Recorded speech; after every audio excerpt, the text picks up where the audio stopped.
اسی طرح یاد رکھو حقوق العباد میں بھی اپنی لاجکیں پیش کر کے لوگوں کا حق نہ مارا کرو. کسی کے گھر جانا ہوا, میرا ایک بڑی عمر کی خاتون ہے بیچاری, ان کے گھر میں گیا تو بیوہ ہیں وہ, تو انہوں نے میری دعوت کی. وہ ماشاءاللہ بڑا گھر, پتہ چلا جی وہ ان کے بھائی نے اب ان کو گھر سے نکال دیا, بیوہ بہن کو. کیوں نکالا؟ کہ بھئی یہ گھر ہم رینٹ پہ دے رہے ہیں. تو میں نے ان سے ویسی باتوں میں پوچھ لیا, میں نے کہا یہ گھر کا مالک کون ہے؟ انہوں نے کہا میرا بھی اس میں حصہ ہے 20% یا 25%.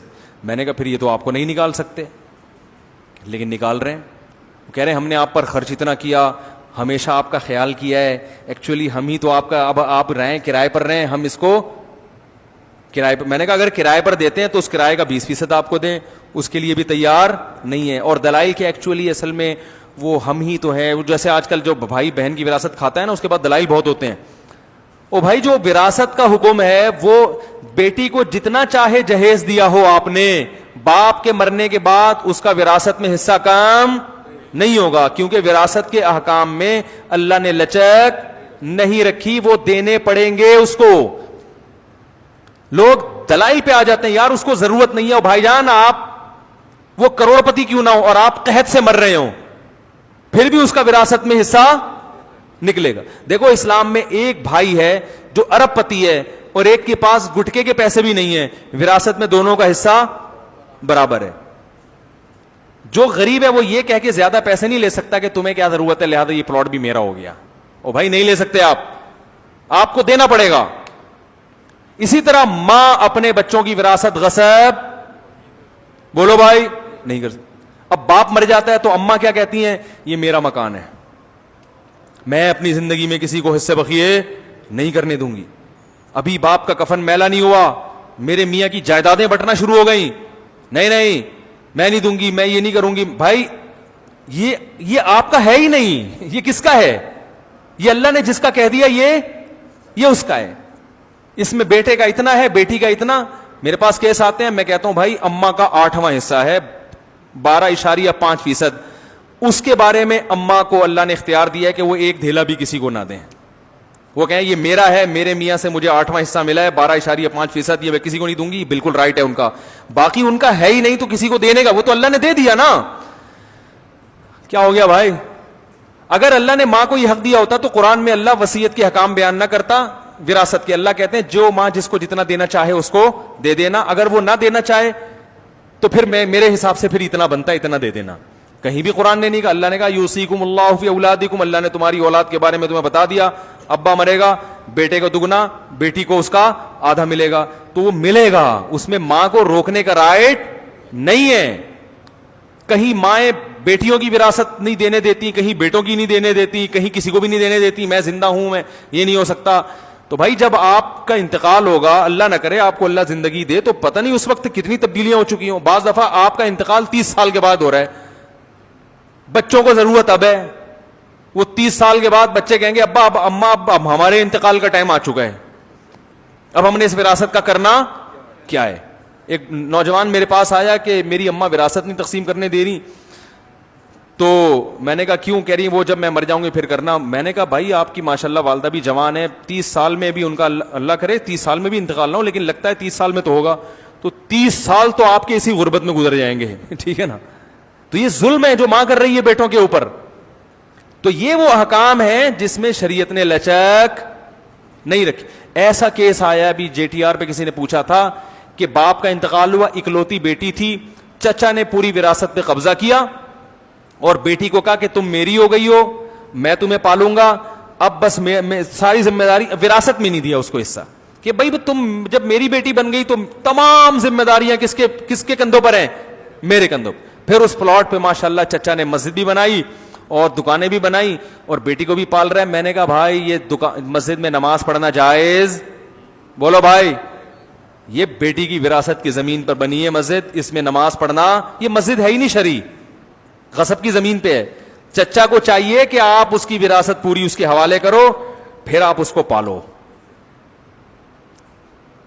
کیا خیال ہے؟ پھر پالو آپ اس کو, پھر لوگ کہیں گے ماشاءاللہ. اب ساری وراثت کھا کے آپ بھتیجی کی کفالت کر رہے ہو, یہ اللہ کی طرف سے اجازت نہیں ہے تو بھائی اپنے آپ کو شریعت کا پابند بناؤ, ایک دائرے میں لے کر آؤ, اس کے حساب سے حقوق کا تعین کرو, اخپل طریقے سے فیصلہ نہ کرو. آپ پٹھان ہیں بھائی, اخپل طریقہ پتہ ہے نا کسے کہتے ہیں؟ اخپل طریقہ ہے. اخپل طریقے سے فیصلے کر رہے ہیں کہ یہ اصل میں یوں ہو رہا ہے, اخپل طریقے سے جرگے بیٹھ کے فیصلہ کر رہے ہیں. اللہ اس کے رسول صلی اللہ علیہ وسلم نے ہمارے لیے حدود کھینچ دی ہیں کہ بھئی آپ کو اس طرح سے یہ حقوق ہیں, اس سے زیادہ آپ کا نہیں اور اس سے زیادہ اس کا حق نہیں ہے. بھائی سمجھ میں آ رہی ہے یا نہیں آ رہی ہے؟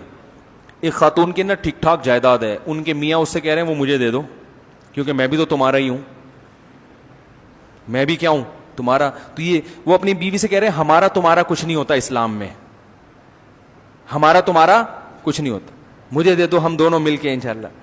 تو میں نے ان سے کہا, میں نے کہا بھائی ویسے تو آپ کے میاں دینا چاہیں تو پوری جائیداد دے دیں, لیکن یہ کوئی طریقہ ساڑھی عقلچ آ نہیں رہا.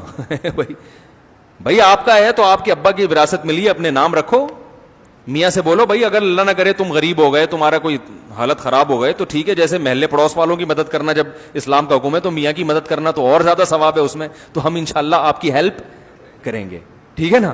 کبھی راشن ہم ڈلوا لیں گے, کبھی انڈے ہماری طرف سے آ جائیں گے, مرغی کے انڈے, اور کبھی جناب وہ گوشت ہم لے آیا کریں گے. آپ جب تک بے روزگار پھرو گے ہم آپ کی ہیلپ کریں گے, لیکن اگر ہمیں اندازہ ہو گیا کہ آپ اس ہیلپ کی وجہ سے بے روزگار ہیں ٹھیک ہے نا, تو اسی وقت ہماری طرف سے ہیلپ, کیونکہ بعض دفعہ جب بیگم کھلا رہی ہوتی ہے تو پھر میاں چوڑا ہو جاتا ہے, وہ پھر بالکل ہی اپاہج ہو جاتا ہے, تو اس میں ہم کہتے ہیں کہ بھائی پھر ہیلپ نہیں کرو. ہاں وہ اپنی ذمہ داری پوری کر رہا ہو, پھر غریب ہے تو پھر ضرور ہیلپ کرنی چاہیے. تو باؤنڈری اللہ نے کھینچ دی ہے بھائی, اس سے آگے نکلنے کی کوشش. ہم لوگ پورے اسلام کو فالو کرنا چاہتے ہی نہیں ہیں, ہمارے ساتھ بڑی ٹینشن ہی ہے, آدھی چیزیں چل رہی ہیں. دیکھو خدا کی قسم, جب آپ دوسرے کا حق دو نا تو پھر اپنا حق لینے میں بھی مزہ آتا ہے. میں تو لوگوں کو بولتا ہوں کہ وراثت لیا کرو, معاف نہیں کیا کرو. لوگ کہتے ہیں یار آپ کیسی باتیں سکھا رہے ہو. خاص طور پہ خواتین کو میں کبھی ترغیب نہیں دیتا کہ معاف کریں. میں کہتا ہوں یہ حد حرام, پہلے ہی بہنوں کی وراثت آج کل نہیں دی جا رہی ہے. ان کو میں ترغیب دیتا ہوں کہ بھائی کو بولو کہ محبت سے دے دو, ورنہ تھانے جا کے ایف آئی آر کٹواؤں گی میں. تو پھر لوگ کہتے ہیں یہ تو آپ بہن بھائیوں کو لڑوا رہے ہیں. میں کہہ رہا ہوں لڑوا وہ رہا ہے جو حق نہیں دے رہا. بھائی قطع رحمی کا گناہ اس کو ہوگا جو حق دبا کے بیٹھا ہوا ہے نا, اس کو تھوڑی گناہ ہوگا جو حق مانگ رہا ہے. قطع رحمی جرم ہے, مگر جو اس جرم کا سبب بنے گا وہ گناہگار ہوگا نا. ارے بھائی آپ نے آپ کی مثال دے رہا ہوں, آپ نے لیے نہیں, 1 لاکھ روپے لے لیے. اب میں آپ سے جا کے محبت سے کہہ رہا ہوں میرے 1 لاکھ روپے دے دو, آپ کو نہیں دے رہا. میں کہہ رہا ہوں ایسے کی تیسے میں آپ کے گریبان پکڑ رہا ہوں. لوگ کہہ رہے ہیں مسلمان پہ ہاتھ اٹھانا ناجائز ہے, تو ایسے موقع پہ تھوڑی کہا جائے گا. میں کہوں گا بھائی ناجائز ہے, مگر اس ناجائز کام کا سبب کون بن رہا ہے؟ یہ بندہ پیسے کھا کے بیٹھا ہوا ہے, اس کو گناہ ملے گا. لوگ دونوں کو ملامت کر رہے ہوتے ہیں. تو قطع رحمی حرام ہے, مگر جو قطع رحمی کا سبب بنتا ہے وہ اس کو گناہ ملے گا. جو سبب نہیں بن رہا وہ تو اپنا حق لے رہا ہے نا, اس کو تھوڑی گناہ ملے گا. تو جب بھی بہن بھائی سے وراثت مانگتی ہے, بھائی یہ تانا دیتے ہیں کہ بہن بھائیوں کے رشتے کو کیا دراڑیں قائم کی جا رہی ہیں پلاٹوں کے چکر میں. دیکھو تم میری بہن ہو, یہ مال ایسی چیز نہیں ہے جس سے ہم اپنا رشتہ خراب کریں, یعنی نہیں مانگو مجھ سے ٹھیک ہے نا. تو بھائی مال ایسی چیز نہیں ہے جس سے ہم رشتے خراب کریں, لہذا وہ مال اس کے حوالے کر دینا چاہیے. یہ ہے اصل مطلب. تو ہر آدمی اپنے مطلب کہ وہ نمازیں دیکھو, ٹرین میں ادھر کوئی منہ کر کے نماز پڑھ رہا ہے, کوئی کھڑکی طرف منہ کر کے, ان سے بولو بھائی قبلے کی طرف. کہہ رہے ہیں بھائی سفر میں تو 4 کی 2 کر دی اللہ نے, تو سفر میں تو آسانی ہے. بھائی اللہ نے 4 کی 2 کی ہے, مگر اللہ نے کہیں بھی یہ نہیں کہا قرآن میں کہ سفر میں قبلہ ہی معاف ہو گیا بھائی یہ کہیں نہیں کہا. جتنا اللہ نے معاف کیا اتنا ہوگا. اللہ نے یہ کہا کہ سفر میں بغیر وضو پڑھ لو. سفر میں بھی یہ کہ تیمم تو کرنا ہی پڑے گا اگر پانی نہیں ہے, تو غسل بھی کرنا پڑے گا سفر میں اگر غسل فرض ہو گیا ہے. تو جو اللہ نے کر دیا اتنا تو بھائی ٹھیک ہے, جو نہیں کیا اس میں آپ کو فنڈر بننے کی ضرورت, بولو نا, اس میں فنڈر گیری کی ضرورت نہیں ہے آپ کو. تو ہر آدمی گنجائشیں نکال کے فنڈر بنا ہوا ہے, اور وہ خود قیاس اجتہاد کر کے یہ ہے فلانا ہے ڈمکانا ہے, ادھر سے اس کا کھا لیا ادھر سے. آج ایک کیس آیا, بیٹھے ہوئے, ناراض نہیں ہونا, بتا دوں آپ کا نام نہیں آئے گا کہیں بھی, ویسے تو آ گئے آپ ٹھیک ہے نا. میرے پاس بعض ایسے کیس بھی آتے ہیں کہ لوگ جھوٹے کیس کر دیتے ہیں دوسرے پر اس کو پریشان کرنے کے لیے. میں کہتا ہوں بھائی یہ جائز نہیں ہے جھوٹا کیس کرنا. کہہ رہے نہیں وہ بڑا ظالم ہے. تو ظالم ہے تو جو جتنا ظلم ہے اس حساب سے تو آپ اس کو نچوڑ سکتے ہیں, جو چیز نہیں ہے وہ کھاتا اس میں ڈال دیا. تو باؤنڈری شریعت نے ایک متعین کی ہے, اس کے تحت رہتے ہوئے آپ اپنا حق لیں. میں تو کہتا ہوں اس زمانے میں حق لینا بھی چاہیے.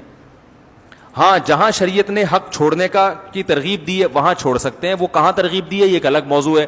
بعض جگہوں پہ حق چھوڑنا, حق پہ ہوتے ہوئے بھی حق چھوڑیں گے تو ثواب ملے گا آپ کو. وہ کون سی جگہ ہیں وہ بھی میرا موضوع نہیں ہے, لیکن عمومی حالات میں اگر لوگ وراثت کے معاملے میں نرم گوشہ اختیار کرتے ہیں تو اس کا بڑا نقصان ہوتا ہے. لوگ وراثتیں تقسیم ہونا ختم ہو گئی ہیں, یہ بڑا نقصان ہوتا ہے. اللہ تعالیٰ عمل کی توفیق عطا فرمائے.